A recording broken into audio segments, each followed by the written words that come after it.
Guys, Brian with Cajun Cardboard coming at you from the great state of Louisiana with a really cool video today. We're going to take a look at the 2017 rookie class and take a close look at their Prizm Silver PSA 10 rookie cards over the past 2 years, then look at the past 1 year, then look at the past 6 months, then look at the past 3 months, and sort of hyper focus on what's going on recently and where the cards have been and where it looks like they're going.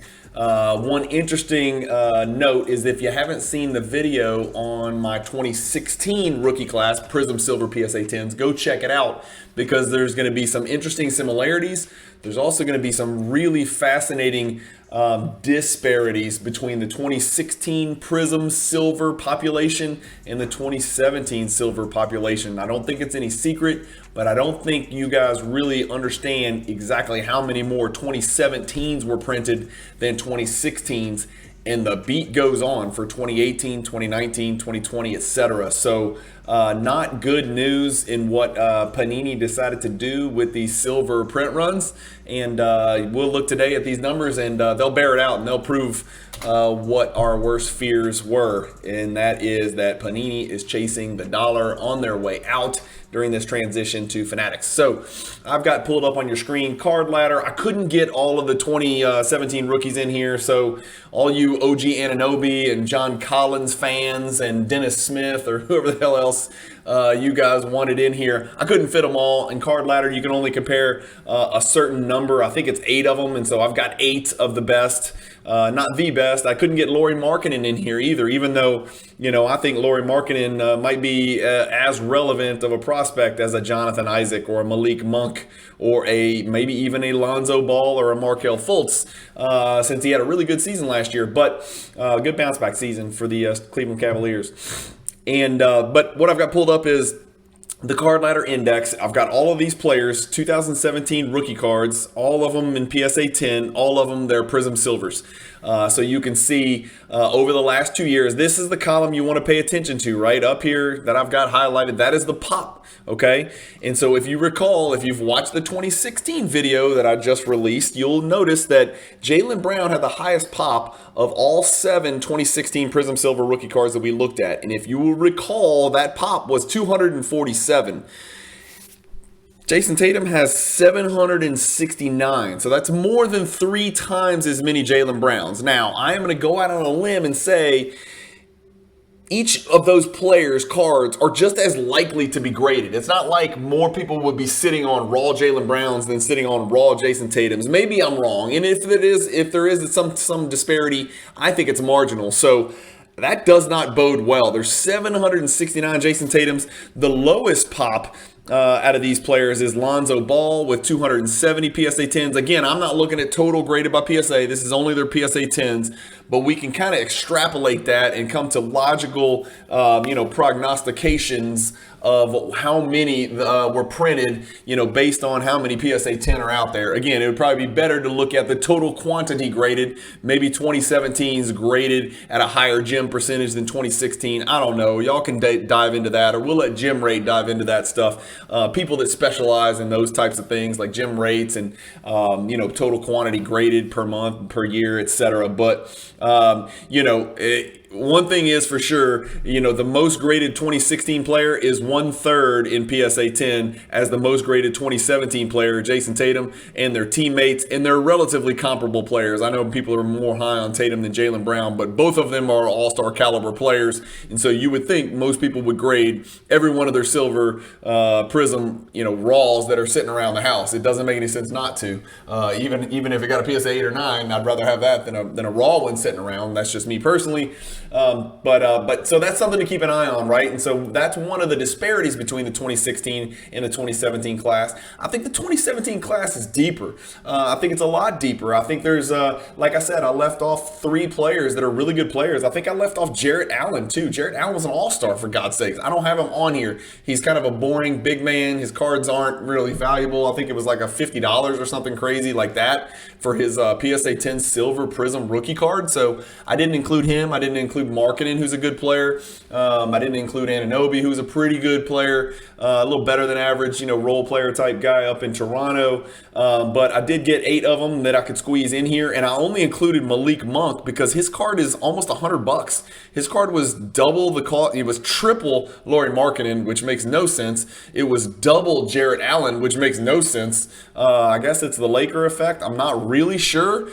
He's a nice little guy, a little go-getter, a little bucket getter coming off the bench. But I don't know why his cards are, $100 a pop. And it's the same as Markelle Fultz, who's got a lot more potential. And it's a more valuable card than Lonzo Ball. Malik Monk is a fraction of the player that Lonzo Ball is. So I'm not really sure what the deal is behind that. I also included Jonathan Isaac because his cards are $100. And while he hasn't done very much of anything on an NBA court, I guess some people are still high on him as a super versatile two-way player down in Orlando. And Orlando is loaded with talent, and they're especially loaded with talent at that 4 position. So I don't know where Jonathan Isaac fits in with Paolo Banchero, Wendell Carter, who had a nice bounce-back year, Mo Bamba. Franz Wagner plays that 3-4 combo position. I don't know how Jonathan Isaac gets back into that mix, but what we did see of Jonathan Isaac, he was an elite defensive player. But anyway, let's look at the last 2 years. As always, I like to check the percentage change. The best performer over the last 2 years is none other than Malik Monk. So every other card has gone down nearly 50% minimum. Some of the cards have done worse than others. Bam Adebayo, despite the fact that he's solidified himself as one of the best bigs in the Eastern Conference in the NBA with, I think, a great deal of upside, is down 87.82%. 2 years ago, his PSA 10 Silver Prizm was a $902 card. Today, it's $110. So there's his chart right here over the last 3 months. Look at the last 2 years. That is not pretty for Bam Adebayo. Again, the difference here between 2017 to 2016 is if he was a 2016 rookie, he'd probably have a pop of about 150 or 125 or 170 or something like that. As it stands, he's a 2017 player, and therefore his pop is 511, which, again, I consider myself as part of the hobby, so we, the hobby, have determined that 511 is just too many cards of a player. That deems it a commodity card, which means, we're going to regress you back to where you belong. We're going to figure out what these cards are truly worth. We're going to correct that hyper reaction that occurred in the first, quarter of 2021. And that's where this card's going. It's been down over the last 2 years, and we'll take a look and we'll kind of hyper focus in and look at the last year, last 6 months, etc. We're about to narrow it down, but all you see is red. Everything's red except for Malik Monk, somehow, who has 56 sales over the last 2 years and has managed to regress right back to where he belongs. So there's Malik Monk over the last 2 years. Now, that is not a straight line from $96 2 years ago to $96 today. There's a lot of craziness in between, both up and down. So it's just kind of interesting that, if you really played your cards right, you could have bought Malik Monk for $96, then sold him for $250. But you also could have bought him for $250 and then sold him a few months later for $36. So Malik Monk is a really interesting card to look at, and that's just one of the fun things in the hobby is that it's a lot more volatile than the stock market or even crypto on a daily basis. And crypto's bonkers, right? I don't get it. I don't understand it. So I know it's volatile, but it ain't nothing like Malik Monk. So give me Bitcoin or Ethereum or Cardano or whatever those weird, little cryptocurrencies are over a Malik Monk as far as predictability and dependability. That Malik Monk chart is nuts, and it all comes full circle back to $96, which I think is absolutely hilarious because it never sold for $96 anywhere else in the other 56 sales. Only the first data point and the last data point. So that's just funny to me. The next best performer is a guy that hasn't even played basketball. It's Jonathan Isaac. He's just been sitting there for well over a year. I do feel for the kid. I like everything he stands for. I think he's got a really good book out that my son's reading right now. So maybe he can give me the cliff notes because I don't read. I read for a living. So I try to never, ever read for leisure. I'm trying to save my eyes so I can see the monitor and keep pushing out good content for you guys. And so I can look at the really cool narratives on the back of 90s Jordan cards. So I need these eyeballs, so I'm saving them. I don't read books. I listen to content, and I let other people tell me what the books contain. But Tatum on here also taking a bloodbath. But Bam and Lonzo Ball taking the hardest hit over the last 2 years. No surprise. Injuries have affected Lonzo Ball's trajectory, but he's in a good place. He's coming back healthy. He's going to be the unquestionable point guard for that Chicago Bulls team. And we never got to see the full Bulls team last year because they were never really healthy for a very long stretch. When they were relatively healthy at the beginning of the year, they were crushing it. I mean, I think they were number 1 or number 2 in the East. And then Caruso gets hurt on a dirty play, if I recall, by Grayson Allen maybe. I think that was last year. And then Lonzo Ball gets hurt. And then Levine has issues. Levine's knee is a big question mark. They gave him a bag, so let's see how Levine comes back. But they're an interesting team. There's no question. Their starting five especially. Patrick Williams is always injured. It's just a long list of problems for the Bulls. So let's see if they can put it all together and piece it all together and see where they fit in the Eastern Conference. It'll be interesting. Like the Bulls and the Hawks are two teams that, we're about to see a totally different team, right? We didn't get to see a healthy Bulls, and we didn't get to see the Hawks, who now have DeJounte Murray. So let's just see what those two teams look like in the East. All right, let's narrow it down. I talk too much. So let's narrow it down to 1 year. Everything is still red, okay? So unlike the 2016 class where we started to see a little bit of green for a couple of the players at or near the top, the best performer in the 2017 class for Silver Prizm PSA 10s is Tatum, who is down $1,300. $920. Tatum cards went from $2,250 to $1,330, and he's the best performing 2017 Prizm Silver PSA 10 rookie card on our list of 8 that we're looking at here. Maybe, Frank Jackson did better. I don't freaking know. I'm just talking about the 8 that we've got on our screen right here. So Jason Tatum cards being down $920 is the best performer, down 40%. The worst performer, Markelle Fultz, and again, Lonzo Ball over the last year. Let's keep narrowing this. So remember, when we looked at the 2016 class, as we started to get closer to the present day, we started to see more green, because the way it works, usually in NBA basketball prospecting, and I still consider all these guys prospects, even though they're going into their 5th season, some of them 3rd season because they've been injured numerous times. But the way it usually works is in the offseason, we start to see that uptick, a little bit more interest spreads to the NBA as the NBA finals are over. People don't really care about baseball. Football hasn't started, so people start to prospect on football quarterbacks, and then just right behind that, people start to prospect on NBA young players heading into the season who look like they're primed to have, breakout seasons or, take steps forward in the NBA for whatever reason. Remember, none of these guys have even remotely approached their prime, and I'm including Tatum in that. And I think the whole hobby is way off on Tatum. I think he's a very good player. I just don't see absolute mega stardom on Tatum. I don't think he's any different than Donovan Mitchell, in my opinion. But even Tatum, his cards will start to sell a little bit more as we approach. And as you can see, and this is why I don't think I'm alone. Tatum has 769 PSA 10 silver, cards. 265 of those cards have sold. Literally more than 1/3 of his cards have been sold in the last 1 year. Think about that. 265 of 769 in existence have sold in the last year. Go ahead and look at everybody else on this list and see how many of their cards have sold. He has sold more than almost all of the rest of the players on this list combined. It might be more, actually. I don't even know. We'd have to look at it. It's pretty close. Almost as many Tatum PSA 10 silver prisms have sold as the other 7 guys on the entire list. So, either that's a lot of people jumping in on Tatum and believing in him, or that's a lot of people saying maybe he's not the guy because he absolutely pulled a disappearing act in the playoffs. I don't really know. The hobby will decide, and that'll work itself out. Let's look at the last 6 months. All right, here we go. Tatum's green, big green, plus 40%. Over the last 6 months. Part of that's going to be, just like we talked about with Jaylen Brown in the 2016 classes, as they approach the NBA Finals, gamblers came out of the woodworks, right? These are the short-term guys thinking Tatum's going to win, I'm going to sell him at Game 7, whatever. And then, believe it or not, there are still people in the hobby who think if a player wins the NBA Finals, their cards go way up right after the NBA Finals and I can cash out. That is absolutely a fallacy. It is a fallacy. Supply floods the market. Demand, while it may increase, it does not increase at the same rate as supply. And as a result, even when players win the NBA Finals, let alone lose the NBA Finals, their cards decrease in value because there is an oversupply in the market. And that is exactly what we saw with Tatum. And I want to show you why. Here we go. Here's Tatum over the last 6 months. Let me get it here. Boom, there it is. Okay. Here we go. Guess where these cards were that sold for $1,683 right before the playoffs or at the beginning of the playoffs. And here we go.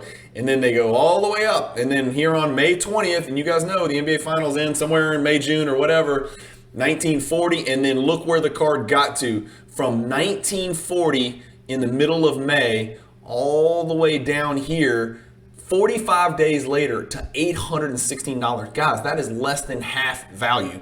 I don't like Tatum, but if I had been paying attention, I probably would have bought this card at $816 because I knew the pendulum had swung too far. The hammer fell a little bit too hard. That's preposterous. He dropped to a price point that was less than, 6 months ago. It was probably less than, way less than 2 years ago. And now you can see, even though it's a little bit of a volatile uptick, it's an uptick nonetheless. So after it hit 860 and 816, 1, 2, 3, 4, 5, 6, 7, 8, 9 sales in a row have been higher than that. So we knew that was going to come. And so that's why his cards have started to tick back up. So that's over the last 6 months. And then number 2 on the list, as far as best performing Prizm Silver PSA 10 rookie cards for the 2017 class, this really shocks me. It's Jonathan Isaac. Now, again, check out the sample size, right? I'll highlight it for you on the screen. Hopefully you can see that. 8. That's not very many cards. That's not a huge sample size, but there it is.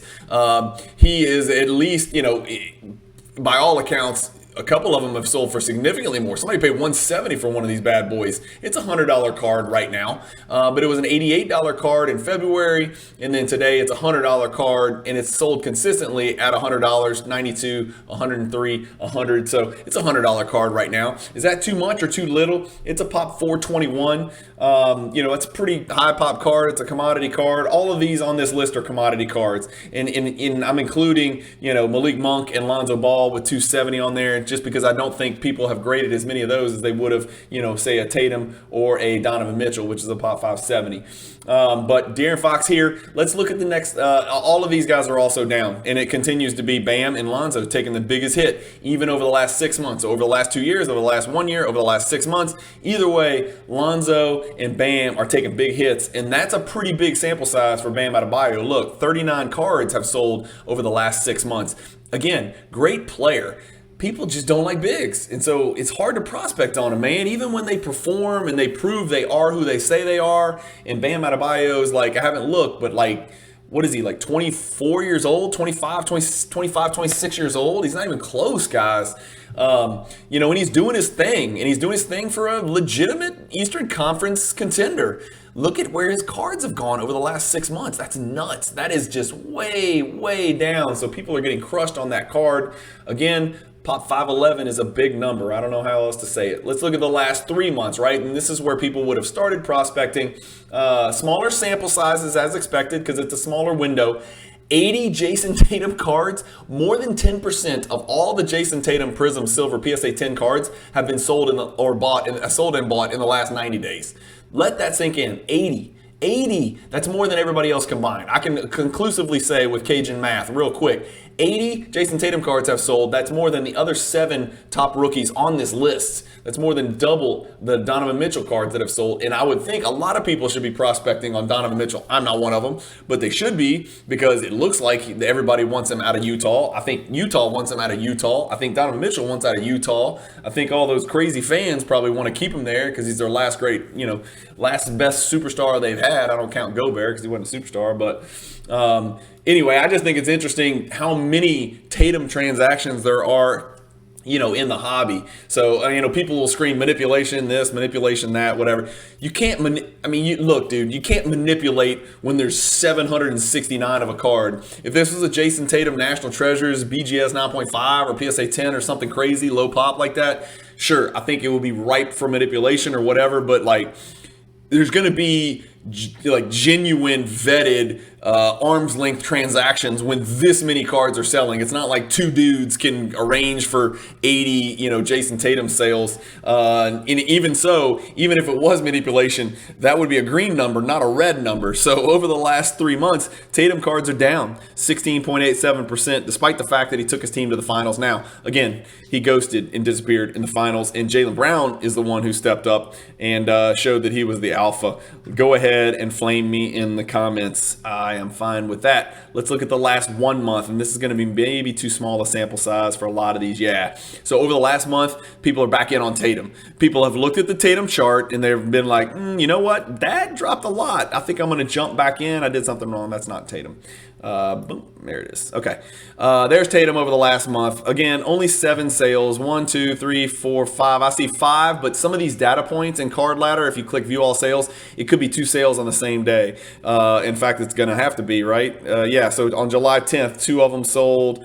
So you can see sometimes more than 1 card sells on the same day, but it only shows 1 data point. And what Card Ladder does on those days, it takes the average of the 2 cards if it was the same card. So that's that. But yep, so let's pull that back up. So we're back on Tatum over the last month. There's his card. It was $1,100 on July 21st. Last one sold $1,330. So that's no joke right there. I mean, that's a 230 increase. You could have bought it here for $925 and made $400 just in a couple weeks. Not even 10 days. That's a nice margin. Somebody could and can and still will to do very well leading up to the NBA preseason. It's my opinion, and I'm not a Tatum guy. I don't own any Tatum cards, but I think his cards will continue to go up as we approach the season because there's so many people out there. Boston's just on the tip of everybody's tongue. It's right square in the middle of the NBA radar of contenders and up-and-coming teams, especially after the addition of Brogdon. They're going to be a huge problem, man. As a Bucks fan, the addition of Brogdon really scares me because Marcus Smart was masquerading as a point guard. He's not one. Pritchard is a good little role player, but he's not a starting point guard. And Derek White is just a chicken with his head cut off. I mean, he's an okay combo guard coming off the bench, but he's by no means a starting NBA point guard, especially with that hairline.